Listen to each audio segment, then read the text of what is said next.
É ali, questão de nível de avanço. A lei de Moisés prevê algumas coisas que o Código de Hammurabi não preveu, não se preocupou com elas, mostrando o caráter revelacional. Por exemplo, algumas questões relacionadas aos escravos, um tratamento muito mais humano, algumas coisas relacionadas à questão da segurança social, a justiça social, a igualdade, trazer uma tentativa de uma sociedade um pouco mais igualitária, mais justa. Então, questões em que a lei de Moisés avançou. Por quê? Porque a lei de Moisés tinha um caráter revelacional, um caráter divino presente nela, e que trouxe um avanço, né? Inclusive a lei de Moisés é base para a nossa legislação. Nossa legislação, através da cultura cristã judaica, foi inserido no nosso Código de Leis, mesmo com toda a influência romana preponderante, ela foi fortemente influenciada pelo caráter humanístico da lei de Moisés.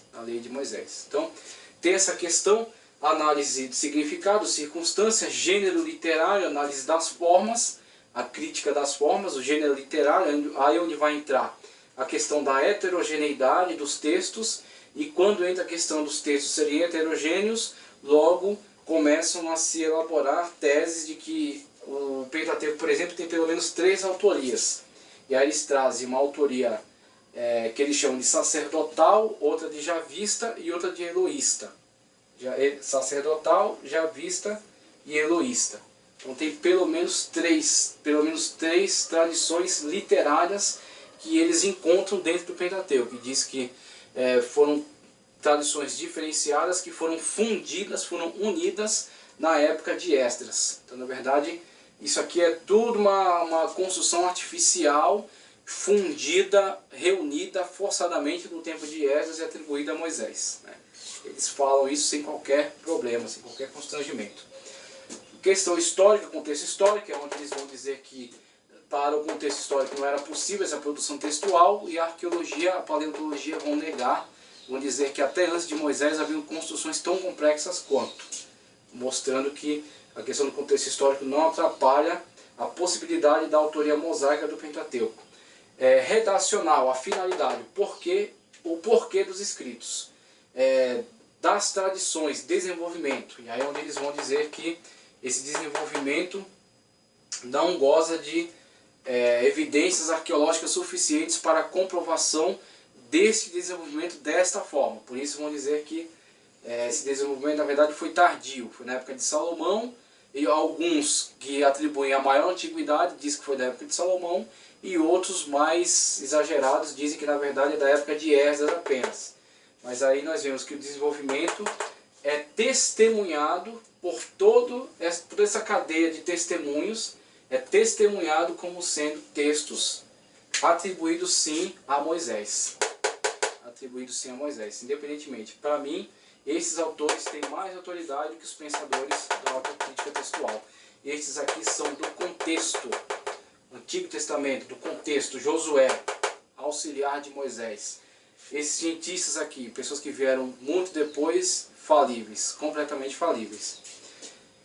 A questão canônica, a função canônica que compõe a função canônica da qual goza o Pentateuco dentro de todo o cânon. Então eles vão vão analisar a partir dessa crítica canônica por que eles queriam atribuir essa autoridade, qual era a finalidade, qual era o objetivo deles.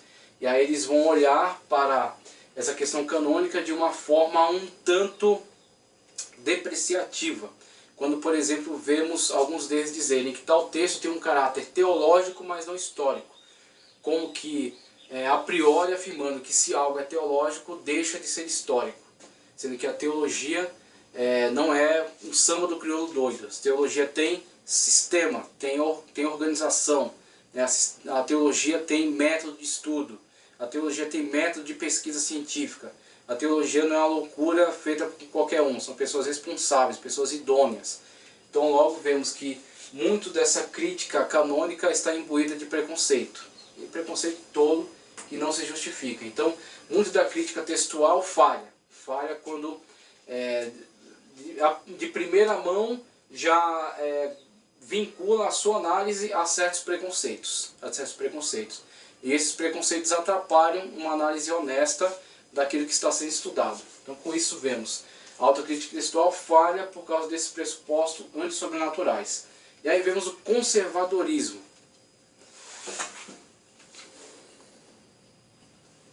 Como que o conservadorismo trabalha essa questão?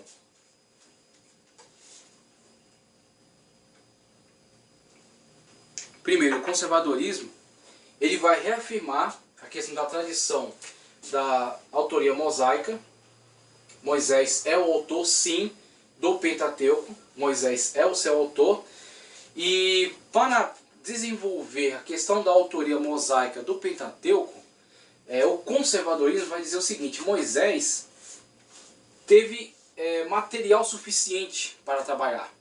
Moisés teve material suficiente, tanto a questão da revelação, mas a revelação também não justifica tudo. Não é uma desculpa. Qualquer dificuldade que se tenha em explicar isso ou aquilo, atribui-se à revelação. A revelação não é usada como uma muleta, como uma saída de escape.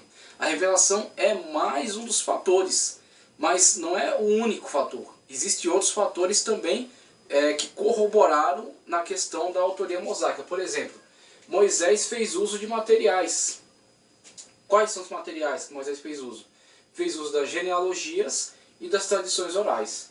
Com relação a isso, vemos Gênesis 5:1. O livro da tradição dos descendentes das genealogias de Adão, por exemplo. Quando vemos aí que já naquela composição que trata de coisas tão antigas, que trata de coisas tão recuadas na história, ele expressa, na forma de narrativa, ele expressa que havia um cuidado dos contemporâneos da época que está sendo narrado, de preservar os seus relatos. Havia um cuidado em preservar a sua história. E isso é comprovado arqueologicamente, quando vemos as formas mais primitivas de escrita. Os hieróglifos do Egito, a escrita cuneiforme da Suméria. Então não estão dizendo aqui que foi em hebraico que foi preservado isso aqui. O hebraico veio depois, mas antes do hebraico houveram outras formas. Temos as escritas pictóricas, né? Temos aí aqueles escritos das cavernas, né? Aqueles desenhos, aquelas representações que se fazia para quê? Para preservar os seus relatos, a sua história, o seu testemunho. Então com isso vemos que havia elementos suficientes para Moisés compor aquilo que compôs, como? Através de tradições escritas, herdadas e através de tradição oral. E aí vemos a questão da tradição oral, como já discuti em outro vídeo, para nós ocidentais, ela é um pouco estranha, um pouco fraca, né? É um pouco difícil acreditar na tradição oral, mas isso por causa dos nossos hábitos. Nós não temos hábito de preservar com tanta fidelidade quanto a sociedade oriental as tradições orais. Porque nós temos hoje vários meios de informação, então temos muita informação, nem sempre temos conhecimento, mas temos muita informação. E essa gama de informações que temos, perde-se muitas das vezes o valor pela tradição oral, pela tradição dos nossos pais, a tradição dos nossos avós, dos antepassados, a preservação da história da família. Mas na sociedade oriental isso era extremamente importante. Então havia a tradição, a transmissão oral dos patriarcas, dos anciãos para a próxima geração. E havia a preservação dessa história ao longo dos tempos e a transmissão dela aos posteriores. E nisso aqui vemos Moisés, com certeza, sem sombra de dúvidas, herdou a questão da preservação genealógica, da tradição passada de geração em geração, e as tradições orais passadas também pelos patriarcas, que foram sendo transmitidas e assim chegaram até Moisés e foram subsídio. Junto com este subsídio vem a questão revelacional, a questão da revelação divina. Então a revelação divina faz o quê? Ela faz um filtro. Dentre a tradição oral transmitida, o que é verdade e o que é mito. O que é realidade e o que é fantasia. O que é fantasia não será preservado, não será transmitido. O que é realidade será sim preservado dentro das escrituras sagradas. Aí temos Gênesis 1 ao 12, por exemplo, que é completamente conteúdo, vamos dizer, menos transmitido por tradição e mais revelação. Aí temos a partir de Abraão uma possibilidade de tradição oral muito mais forte. Abraão, Isaac e Jacó. Jacó, os 12 patriarcas. Os 12 patriarcas, as 12 tribos de Israel, Moisés. Uma tradição oral muito tranquila. Então temos aqui o conteúdo, o subsídio fornecido a Moisés, para assim ser o autor do Pentateuco. Além de todo o conteúdo genealógico e tradição oral, temos a revelação de Deus para a composição das leis. E as leis, sim, aqui completamente conteúdo revelacional entregue por Deus no Monte Sinai, e depois os desenvolvimentos que Deus inspirou Moisés a fazer sobre aquele subsídio primordial dos 10 mandamentos. Os 10 mandamentos, o núcleo, a essência dos 10 mandamentos, o desenvolvimento nas demais leis. As demais leis, todo o conteúdo revelacional primordial para Israel, vinculante dos demais conteúdos que serão desenvolvidos ao longo das épocas, até chegar no ponto culminante de Esdras. O que para a alta crítica textual aqui, a Bíblia começou a ser escrita, para o conservadorismo aqui a Bíblia fechou. Para o conservadorismo, esse aqui é a data de fechamento do cânon. Esse aqui é o fechamento, 444, época de Esdras, volta do cativeiro.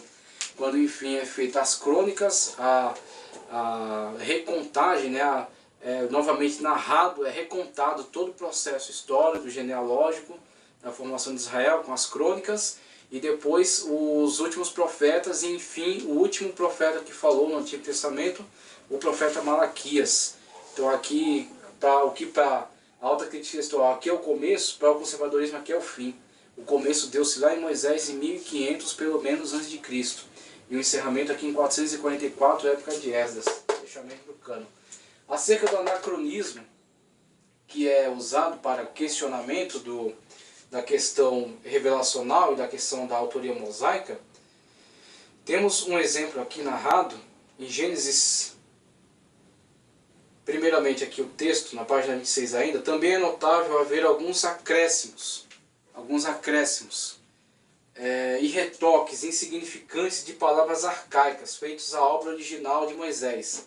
É universalmente reconhecido que o relato da morte de Moisés, Deuteronômio 34, foi escrito por outra pessoa. O Talmud, livro dos rabinos, atribui a Josué. E além dessa questão, Gênesis 36, 31 indica que havia rei em Israel, algo que não existia na época de Moisés. E em Gênesis 14, 14 dá-se o nome de Dan, a antiga cidade de Lais, nome que lhe foi dado depois da conquista. Pode-se atribuir isso às notas esclarecedoras ou a mudanças de nomes geográficos arcaicos introduzidos para tornar mais claro o relato. Provavelmente foram agregados por copistas das escrituras. Então, essa questão do anacronismo, né, que vem a ser dar um referencial histórico que não pertence àquele contexto, né? Então, por exemplo, na questão da cidade de Dan, né, e a cidade de Lais, que na verdade foi atribuído o nome de Dan, sendo que não era possível que naquela época, conforme o contexto do narrador, tivesse aquele nome, que é um nome que seria dado posteriormente. Vemos nisso algo muito tranquilo quando estudamos acerca das traduções. Então a Bíblia original hebraico, texto arcaico do hebraico de Moisés, empregado nos autógrafos. Já falamos que autógrafo é o texto que saiu da mão do autor, o texto que é inerrante, que está completamente livre de quaisquer erros. O autógrafo é traduzido.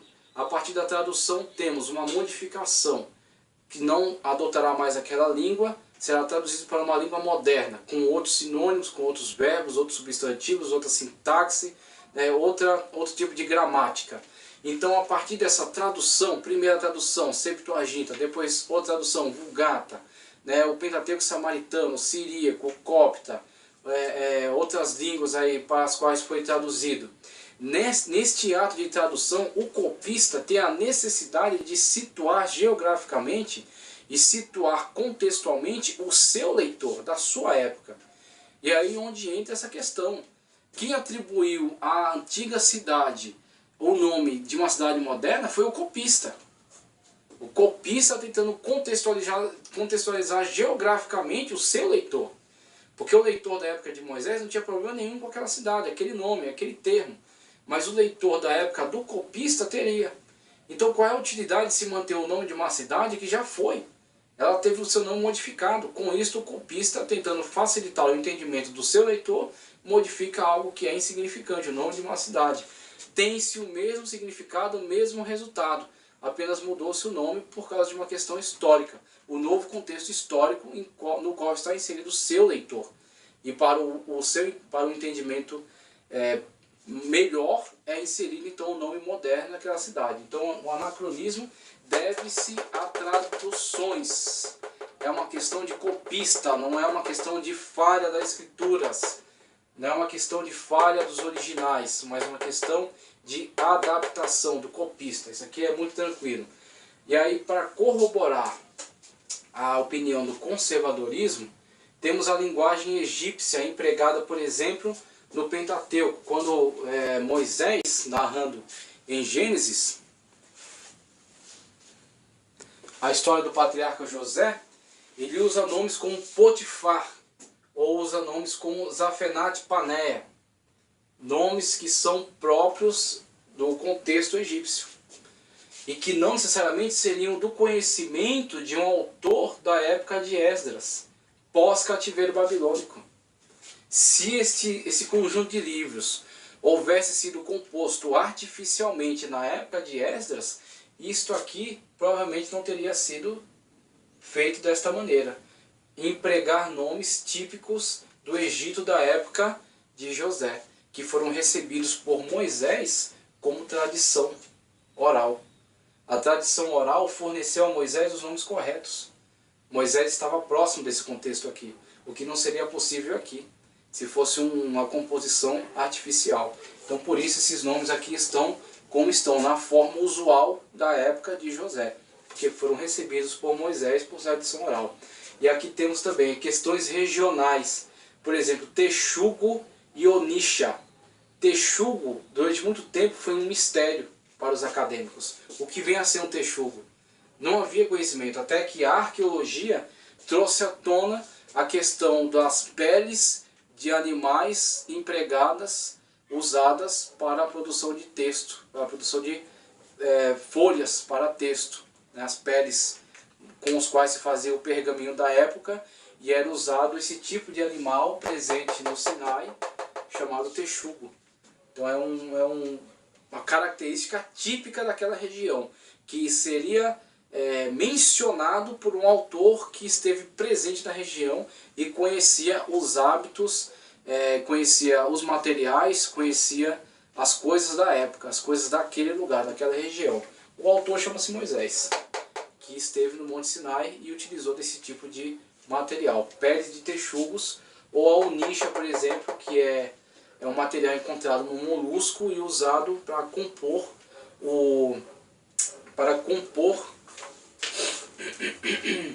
o incenso que é empregado no cerimonial, para compor o incenso que é empregado no cerimonial. Questões características que Moisés conhecia, mas que um autor tardio não poderia conhecer. Outras questões, provas arqueológicas, página 14. Provas arqueológicas, linguagem egípcia, provas arqueológicas de Gênesis 14. A arqueologia também confirma que muitos dos acontecimentos do livro de Gênesis são realmente históricos.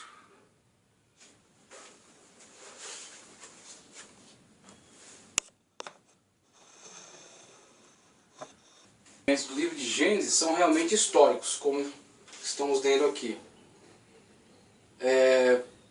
Por exemplo, os pormenores da tomada de Sodoma, descrita no capítulo 14 de Gênesis, coincidem com a assombrosa exatidão com o que os arqueólogos descobriram.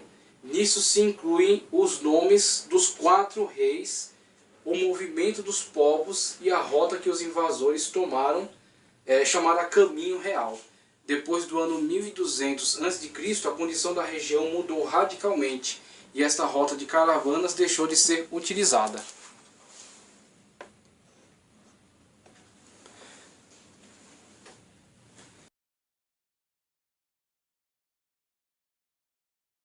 livro de Moisés,